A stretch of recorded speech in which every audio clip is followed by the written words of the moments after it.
forks, and now you're rocking your bicycle wheel back and forth. So the talus has to glide posterior with dorsiflexion, anterior with plantar flexion. And now it also has to tip sideways. It has to tip sideways when the rear foot pronates. So far so good? So that means the tib fib has to open and close. The fibula has to stretch away and go up. So the interosseous membrane works as a shock absorber. Now, when something is going on stretch, it's storing potential energy. But also, neuroelectrically, what is it doing as that fascia is stretching?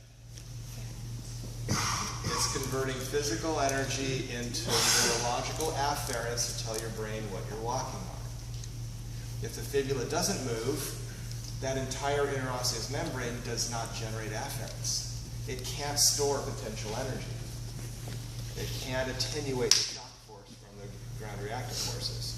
So what injury prevents the fibula from going up and down and opening and closing in gait? Ankle sprain. What kind of ankle sprain? High High ankle ankle sprain. sprain. Are high ankle sprains easy to accommodate and adapt to and heal?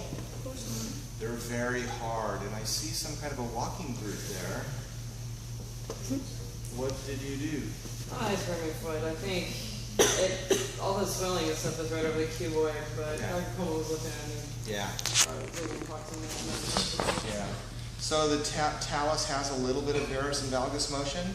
It has a little bit of rotation because as you weight bear, if this is the front of my right talus, the talus goes this way and down when you weight bear and comes back up, and this is the heel off and toe off.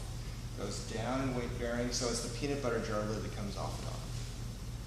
And you have to have the calcaneus and talus screw mechanism working so the grand reactive forces can split into the interosseous membrane and spiral through the foot. So by any means necessary, Eldridge Cleaver, sole on ice.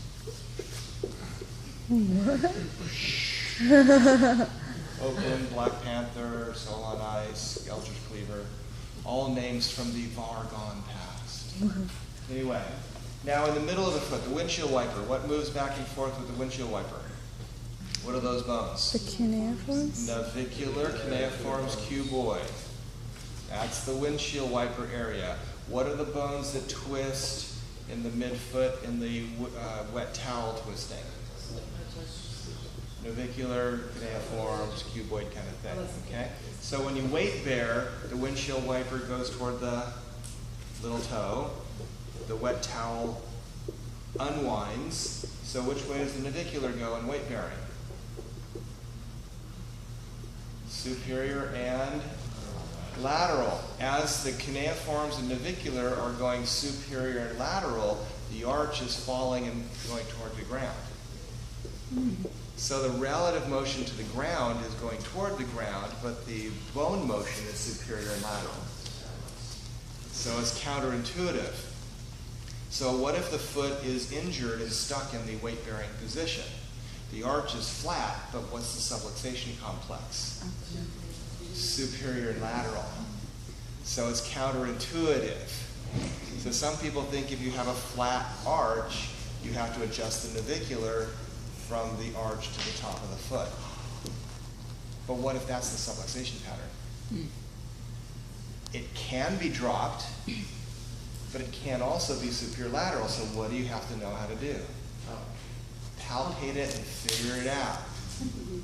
Will the head of the talus also be anterior and medial if that happens? The head of the talus, the front of the talus is round. It's a ball joint. So the navicular on the talus is a ball and socket joint kind of thing. So if this is my right talus, it goes medial and inferior and goes down the arch as the forefoot is going up and out. So it's unwinding. The forefoot is supinating. So the talus will be stuck in that position as well if it's... Relative if we define our classic definition is distal bone subluxates relative to proximal bone. So relative to the head of the talus, the navicular is superior and lateral. But you need to adjust. You You adjust both the talus and the navicular? Stabilize the talus, and then you move the navicular relative to the talus. Unless it's too stuck and it doesn't work. Then you stabilize the navicular and toggle that son of a bitch as hard as you can and set the neck of the talus up and out. So it depends on what you can get a hold of and how hard you have to do it. So remember, a coin has two sides. You can have your stabilization proximal and adjusting distal, or you can flip it around. You can stabilize distally and move the proximal. So you got to be able to turn your head both ways. If your boat won't go under the bridge and you can't raise the bridge, you lower the river. Okay? So you have to be able to see both sides of every question, at least. You have 5 chiropractors in a room, you have 10 opinions. So, okay. So, what? Okay. So just looking at our new redhead.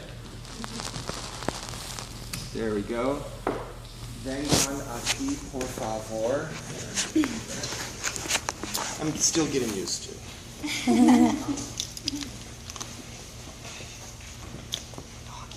Oops.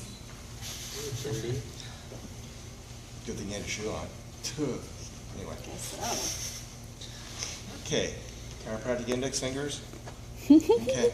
So, palpate talus dorsiflexion. Palpate talus plantar flexion. Feel the dome of the talus gliding anterior. Feel it go posterior. Anterior, posterior. Posterior, anterior. Calcaneus. How is her calcaneus moving? Good or not good? The whole thing's going together. I don't know. That's the talus. That's not the calcaneus. Seriously, you have to hold the talus and move the calcaneus into. See, this one moves more than this one does. So she doesn't have any ligaments on the side of her foot. Okay? So there's a ligament that used to go from her fibula to her calcaneus, and that's been long since gone. Let's go to this side. This one, also not there. Bending knee. See, that's why you have to know your orthopedic tests. Now, do you have to wait to learn your orthopedic tests until you get into those classes? No. No, you can learn them really quick.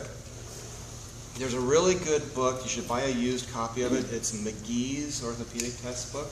It's written by a chiropractor, so there's lots of pictures and not very many technical words.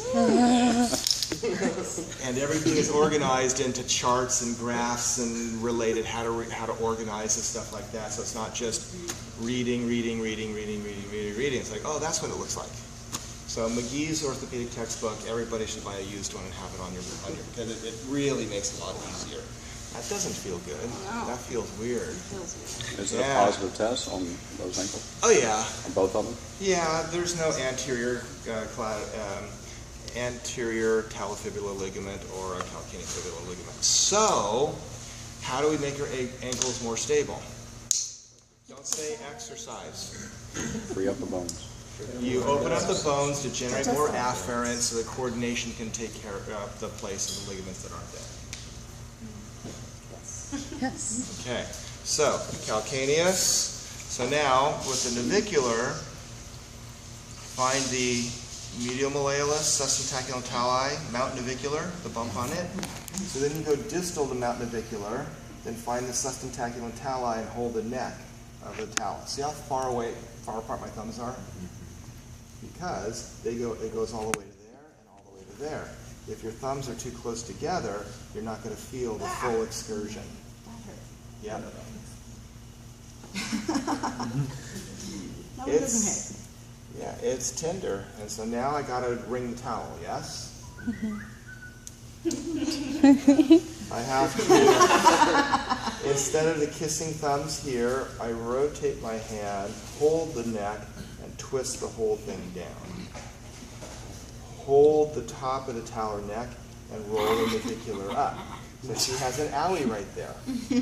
There's also a ligament that goes from the sustentaculum tali to the navicular. It acts like a spring. for sustaining the arch as it goes down, and it's called the spring ligament. So if the navicular is superior lateral and the calcaneus has gone posterior, your spring is always on stretch. And it's always going to be inflamed and painful. So how do we get the inflammation out of that ligament? Stop stretching. Down, in, and we wobble that. So even though this one was better than that, that one's not much better. So where, on the right foot, where's her navicular? Is it out of, I don't know. It doesn't come down easily. Because it was goes painful and up, and palpation. so it can go medial, but it doesn't come down underneath. So it's superior on this one. So did last week we do our little braids? Yes. Okay. Katrina. Here's the open the door. There are the See all people. So the people should be in the church, not on the roof. Because if they're up on the stranded up on the roof, that's a Katrina church. You know, we don't want to. You're going to be losing a landmark on Saturday. which one are we losing? The Cal State Hayward building, they're going to blow it up at 9 o'clock in the morning. Whoa. Yeah, the old admin They were building. going to do that before, but they No, didn't get it's approval. all. Oh, I was right up there. Tomorrow? Yeah. Tomorrow, Saturday morning at 9 o'clock, they're going to blow it Who up. lives over there? Let's make waffles and watch Or, it. or if you want to go to Tennyson High and sit in the football stands, you look right up at it. Right on top of it. Ooh. Yeah, right there, Harder and Huntwood, or somewhere Jackson, that area in there. You can just look right up and see Oh, it. wow. That's over in my hood. Okie dokie, so far so good. Yeah. So, kissing thumbs. Now for the cuneiforms, I can hold the navicular and move this up and down the cuneiform group. So I hold the navicular, move the cuneiforms. 1, 2, 3. Hold the navicular. 1, 2, 3. Yes? Now cuboid is over here. It has a flat joint. So if I hold the calcaneus, where is the edge of the cuboid and navicular? What landmarks do you follow to find where the navicular and cuboid joint is? 4, 5. 4, 5 go into cuboid. 1, 2, 3 go into navicular. So the space between 3 and 4 is where you'll find the joint. So there's the cuboid right there. Is that the yielding space? No, that's something else. But see how my hand is gripping all the way to here? The cuboid isn't out here. The cuboid is here. So you hold the calcaneus, move the cuboid north and south. Okay? In and out. Also, you can hold the cuboid on the navicular and shear this up and down. So, round joints or flat joints? Round. Flat joints here. Flat joints, cuboid, calcaneus, flat joint, cuboid, navicular. So they have a lot of shearing. So hold calcaneus, move cuboid on calcaneus. Hold navicular, shear up and down. So this one's down and doesn't want to come up.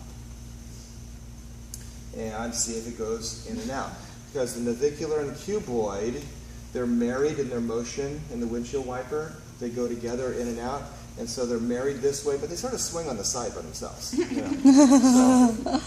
So, what? Sort of Marin County kind of marriage there.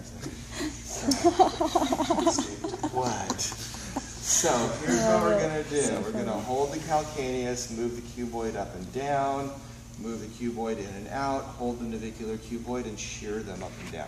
Let's do that.